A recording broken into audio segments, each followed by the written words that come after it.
24 na taon ng TV cameraman sa isang kumpanya si Edgar Nono. Kwento niya, mapa-news o entertainment man, lahat ng ganap tila nakuhanan na niya. Sa hirap ng kanilang trabaho, para sa kanya, nararapat lang na madagdagan pa ang kanilang benepisyo. Kasi unang-una, ang buhay natin nakataya eh.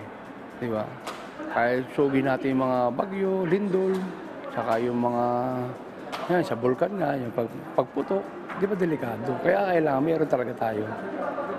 Protection talaga. Sakto para sa mga tulad ni Edgar ang nilagdaan ni Pangulong Ferdinand R. Marcos Jr. na bagong batas. Ito ang Republic Act No. 11996 o Eddie Garcia Law na nagtutulak sa pagpapaigting ng proteksyon ng mga manggagawa sa movie and television industry. Ipinangalan sa yumaong aktor ang batas na naaksidente noon sa set ng kanilang ginagawang teleserye at kalaunay ikinasawi niya. Sa ilalim ng batas, itatakda ang mas malinaw na oras ng trabaho, sahod, insurance at iba pang benepisyo ng mga manggagawa sa sektor na ito. Kung dati talamak ang sobra-sobrang oras ng trabaho sa pelikula at telebisyon, sa Eddie Garcia Law, limitado lang dapat ito sa 8 oras kada araw na pwedeng ma-extend hanggang 14 na oras basta't kada linggo hindi ito lalagpas sa 60 oras sa kabuuan.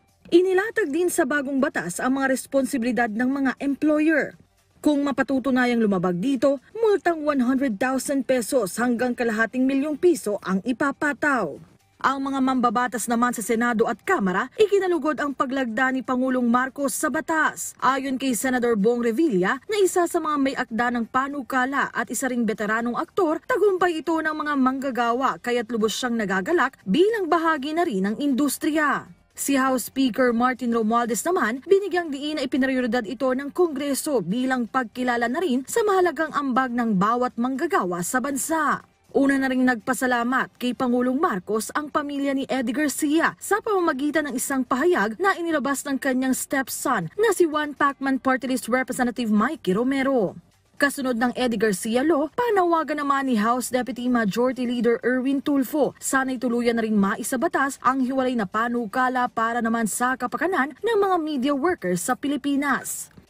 Senado na ngayon yung bill na ifinal natin, media workers, nandun nakapending sa Senado. Sa panawagan natin sa chairman ng committee kung sino may bagong committee ngayon sa public information, baka pwede na po sir, ipasa na ho yun kasi marami media sa ating bayan. Pagtitiyak ng Kongreso, patuloy nilang isusulong kung ano ang makabubuti para sa ating mga kababayan. Melalas Moras para sa Pambansang TV sa Bagong Pilipinas.